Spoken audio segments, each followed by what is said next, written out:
Bienvenue dans votre émission Coffres idées. Nous continuons nos études avec Néhémie. Cette semaine, nous allons découvrir l'importance de passer à l'action, aller de l'avant. Nous allons discuter avec Carole, Makis et Maëlle, et Carole nous fera la prière.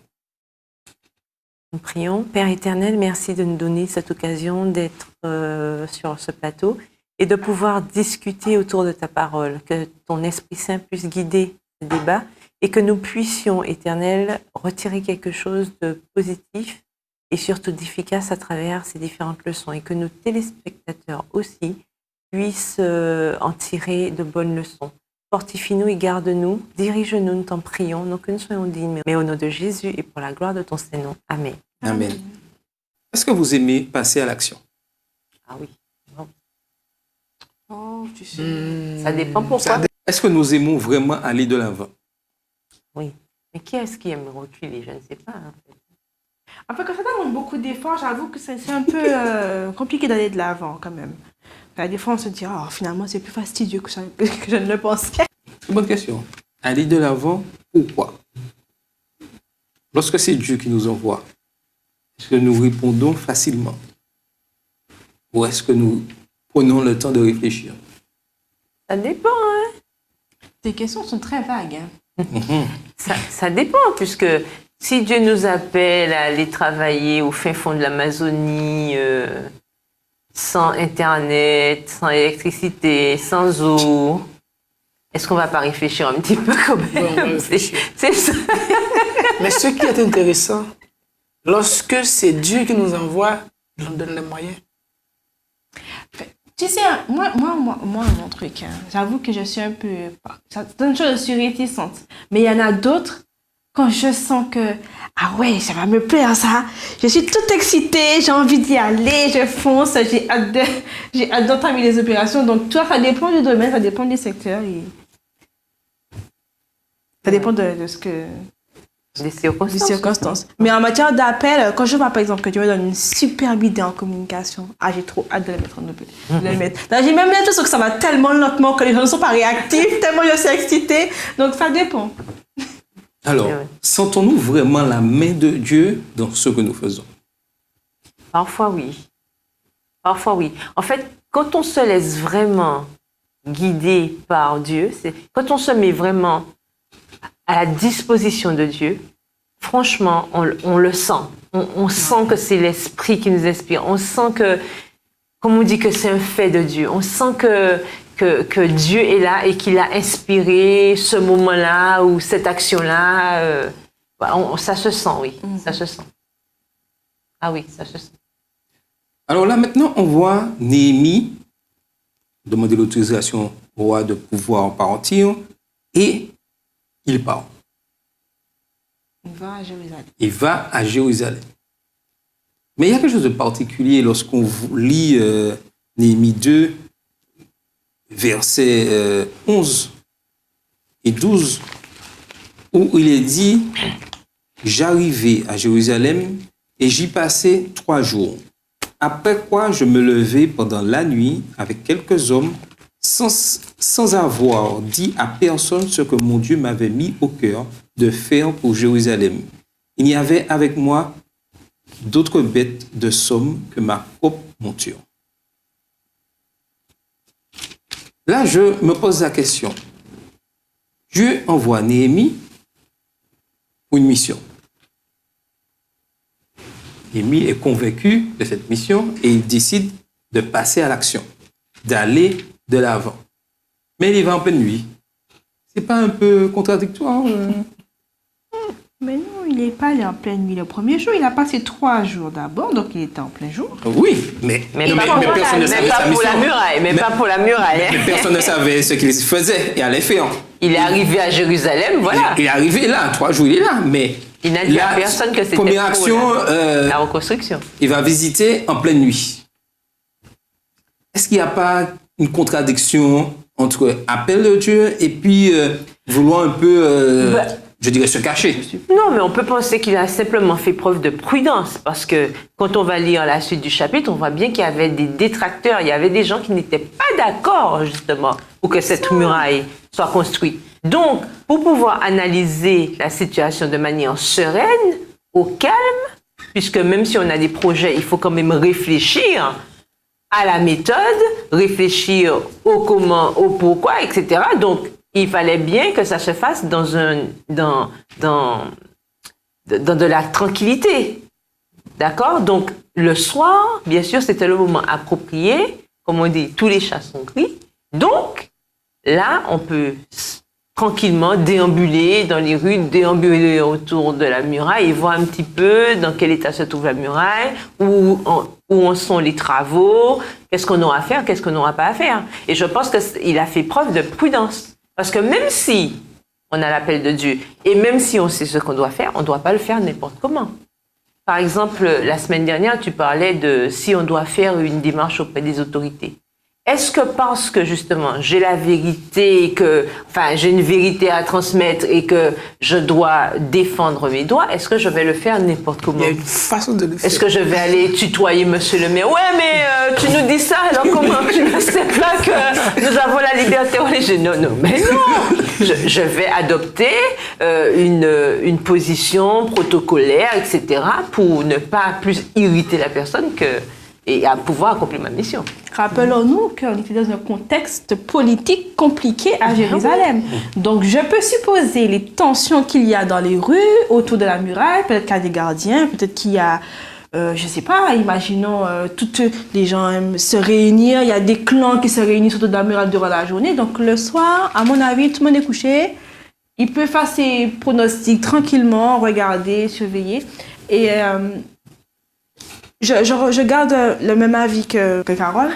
C'est vrai que pas parce qu'on a une vérité ou encore une mission qu'on va brandir l'étendard en disant « Je suis le sauveur de l'humanité, c'est par moi que Dieu a choisi que... » Parce que sinon, tu vas te mettre tout le monde à dos. Et même si tu dois être amené à présenter le Christ, puisque c'est toi que Dieu a choisi, il faut le faire avec tact, réussir à passer, acquérir la confiance de tout le monde, mettre tout le monde en confiance et ensuite présenter les plans. Parce que s'il arrive là disant, bon, je suis venu vous régler là parce que vous faites n'importe quoi, je pense que le peuple lui-même se sentira un peu menacé et dire, ah bon, mais tu étais là, on se débrouillait bien alors.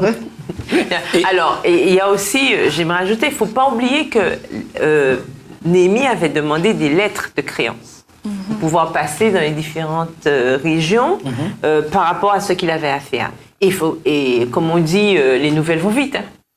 D'accord? Donc, une fois qu'on a passé gouverneur et des gens, les détracteurs ont su qu'il y avait quelqu'un qui venait justement par rapport à la construction de la muraille. Donc, forcément, ça a réveillé certaines animosités. Ah oui. Voilà. Se faisait en plein jour, tout ça. Donc. Et en plus, le roi avait donné des chefs de l'armée et des cavaliers pour accompagner Néhémie. Alors, vous imaginez bien le gars qui arrive avec son cortège là, à Jérusalem et tout. Bon, allez, ça y est, j'ai ma lettre de créance. Les gars, mettez-vous au diapason. Un dictateur plutôt qu'un organisateur. Et là, on a, je dirais, un exemple de Dieu. Tout à fait. Là, on a l'exemple même du tact, de l'organisation et de la sagesse. Aujourd'hui, oui, vas-y. Parce que la situation de Jérusalem, en fait, la situation de la muraille était brisée. Ça faisait quand même du bien à certaines personnes. Oui, ça c'est la situation. Oui. À qui profitait le crime, comme on dit. Et aujourd'hui, comme je prenais l'exemple, les murailles de nos églises s'effondrent et ça arrange beaucoup de personnes. Ça arrange beaucoup de personnes, malheureusement. Mais dans la gestion du problème, puisque il faut que nous prenions les choses pour nous aujourd'hui, lorsqu'il y a une difficulté, lorsqu'il y a un problème, comment, je dirais, abordons-nous ce problème? Est-ce que nous faisons du tapage ou nous essayons, par la discrétion, de pouvoir résoudre ce problème? C'est ça qu'on doit réfléchir, justement. Parfois, le tapage est nécessaire et d'autres fois, la discrétion est nécessaire. Parce que Jésus, même, il nous a donné l'exemple. Hein.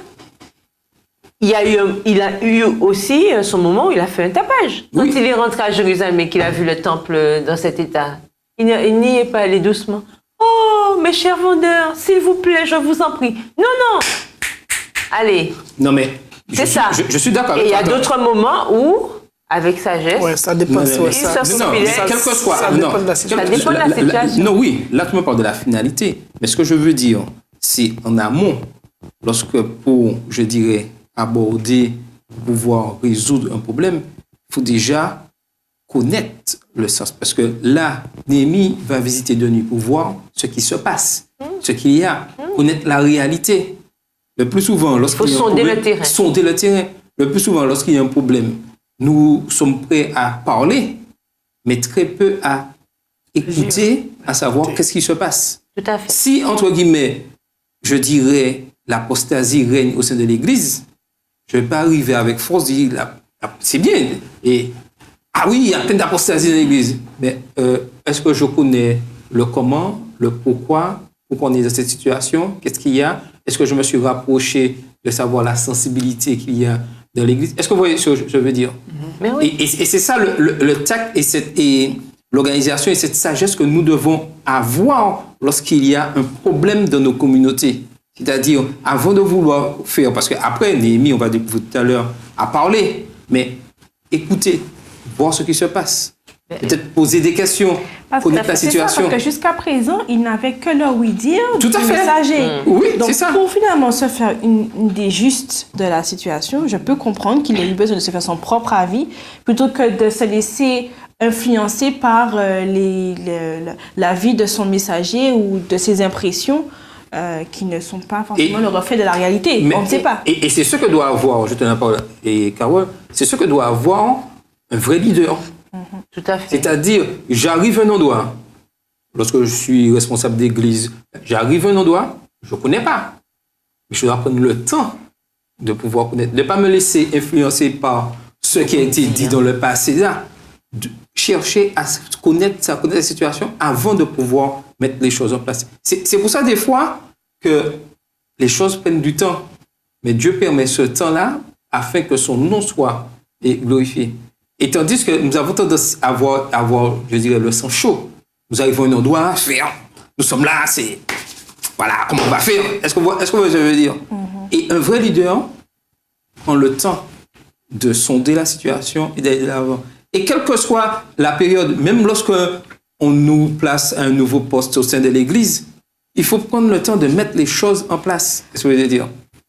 Et même si on arrive à prendre l'exemple de Néhémie pour notre vie de tous les jours, notre vie au travail, s'il a un poste de manager, ou sur ressources humaines, ou peu importe le métier que l'on a, ou quand on évolue à un poste, on arrive à la tête d'une autre équipe, comment, malgré notre bon savoir-faire, il faut faire avec l'équipe présente, déjà sur place, et parvenir à... Donc finalement, tout ce qu'on apprend dans la Bible nous sert tant pour l'exercice ecclésial, comment on va se comporter avec les autres, mais nous apprend à vivre avec tout le monde en général. Oui, pour notre vie séculière, c'est vrai. Et aussi, je voulais dire tout à l'heure par rapport à ce que tu disais sur la planification et tout. En fait, souvent on a ça aussi aujourd'hui dans nos communautés. Quand on nous dit qu'il faut réfléchir, prendre le temps, etc.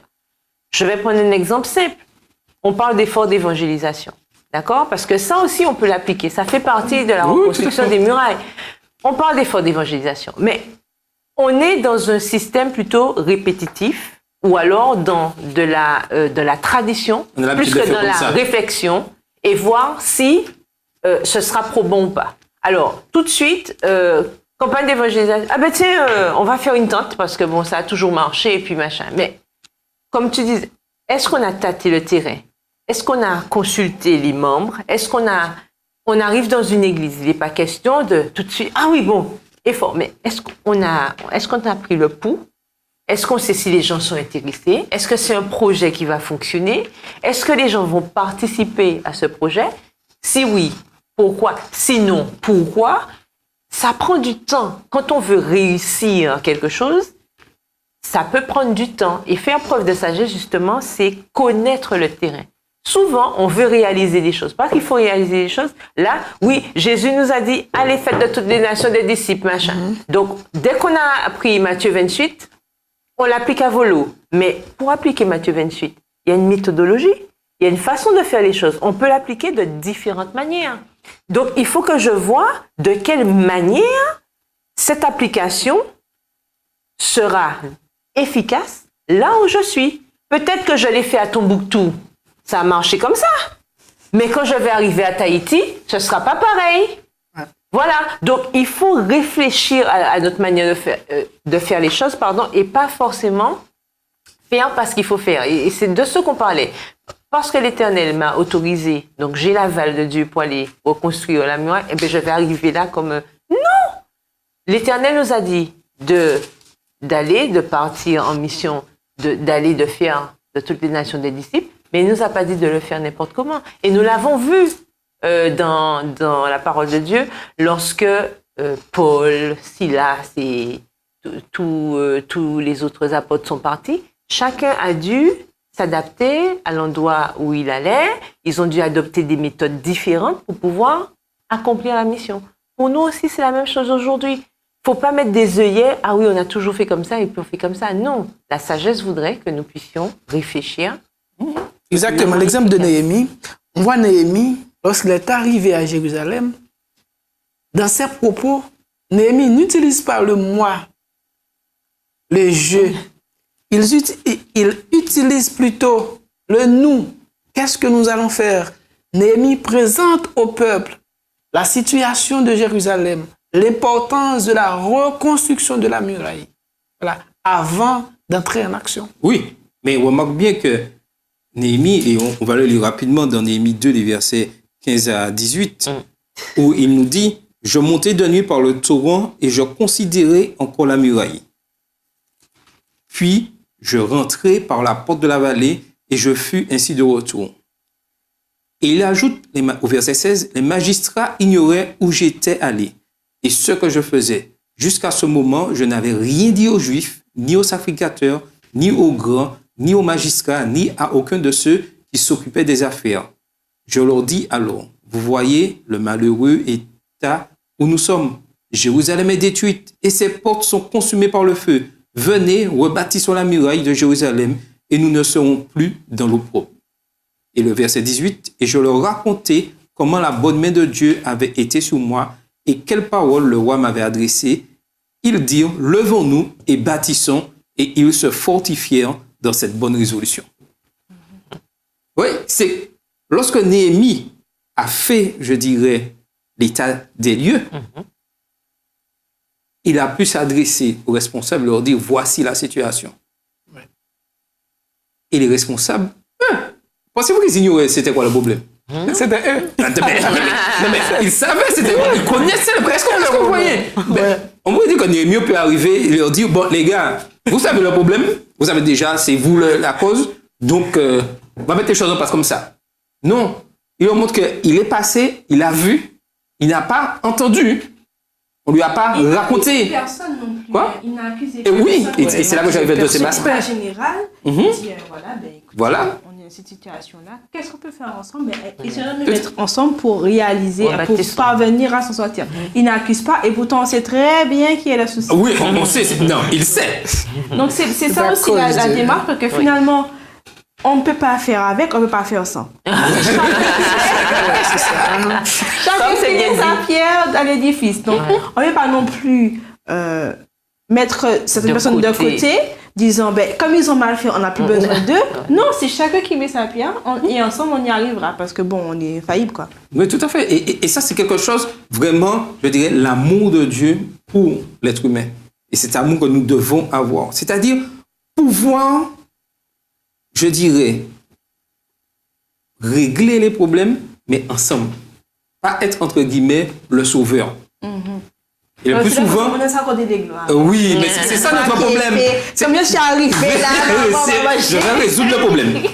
Je vais montrer comment.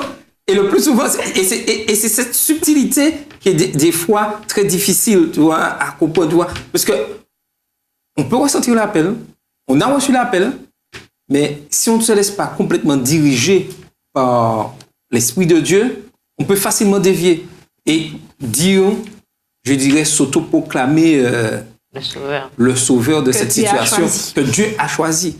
Il faut savoir effectivement générer de la confiance. Il faut savoir instaurer un climat de quiétude, voilà, de quiétude pour que les gens puissent avancer avec nous. Il faut qu'on puisse comprendre que notre objectif, en fait, c'est que l'ensemble réussisse. Et pas simplement qu'un épi comme ça sorte du lot, mais que c'est ensemble que nous pourrons avancer. Donc il faut savoir mobiliser les troupes de manière positive pour pouvoir atteindre l'objectif final. Puisque bien que le salut soit individuel, n'oublions pas que nous montons quand même là-haut en communauté. Donc il faut déjà savoir vivre en communauté ici-bas si nous voulons vivre en communauté au ciel. Donc il faut travailler ensemble et savoir avoir des stratégies suffisamment intelligentes. Justement, on a parlé de tact, on a parlé de planification. Il faut avoir tout cela pour pouvoir avancer de manière probante pour accomplir, pour réaliser en fait ce que D'où l'importance de bien préparer le terrain. Voilà.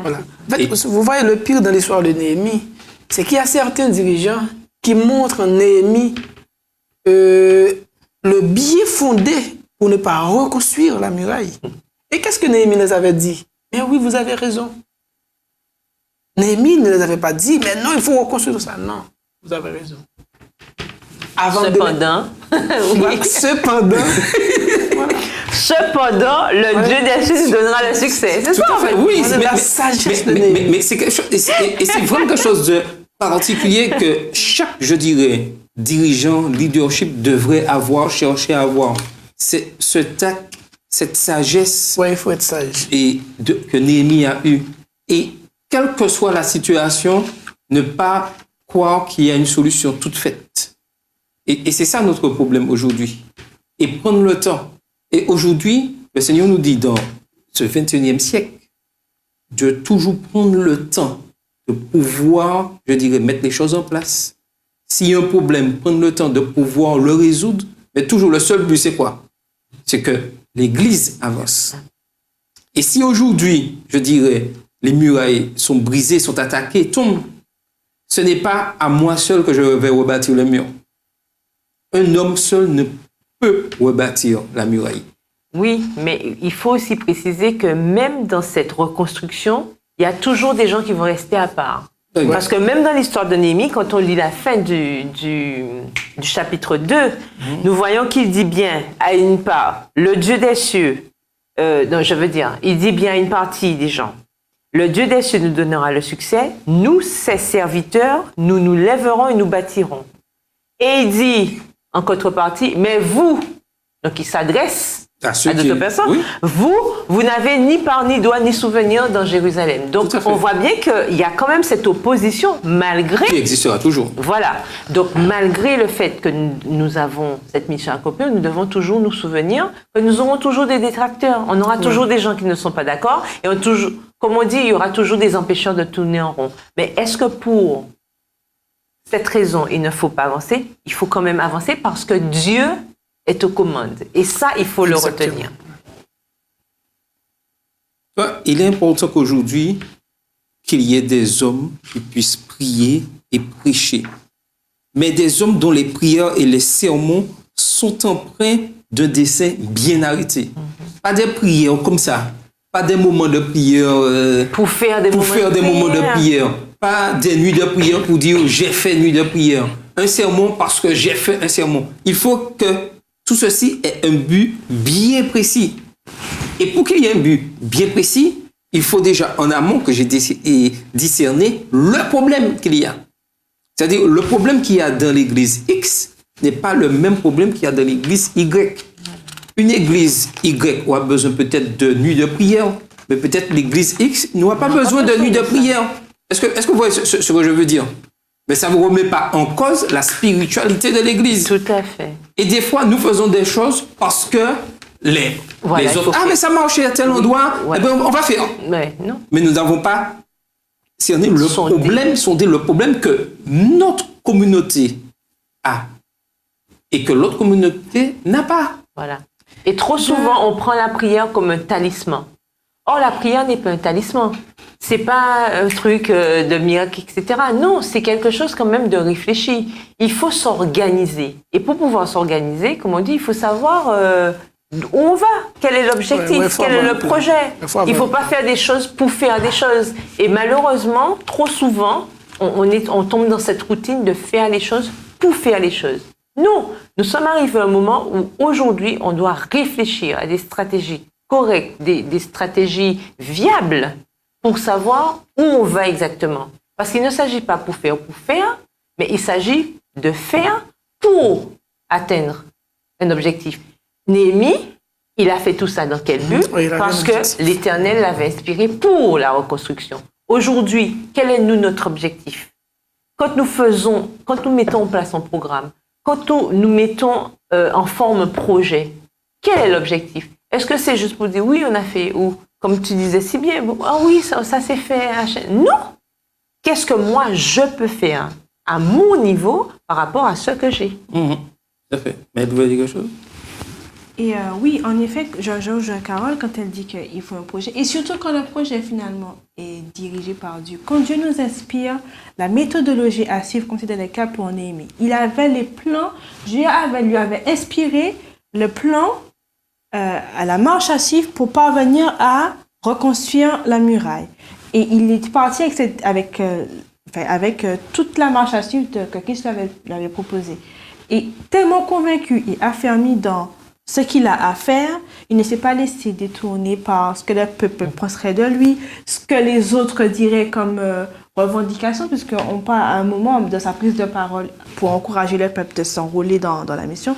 Finalement, il reçoit des accusations de d'autres disant « Ah oui, mais bon, je sais comme pour qui, je comprends que tu n'as pas réussi à faire ce que tu es qui pour, et nous, on est plus grand que depuis le jour qu'on est là. Est-ce que je ne sais pas comment ça s'est vraiment passé, mais il a été suffisamment ferme dans ses convictions et dans ce que Dieu lui a proposé. Et c'est ce qui fera le succès de nos entreprises avec l'aide de Dieu, c'est qu'on soit tous ensemble, certes impliqués dans l'œuvre, mais que aussi le dirigeant ait la clairvoyance de la marche à suivre que Dieu leur propose. Tout à fait.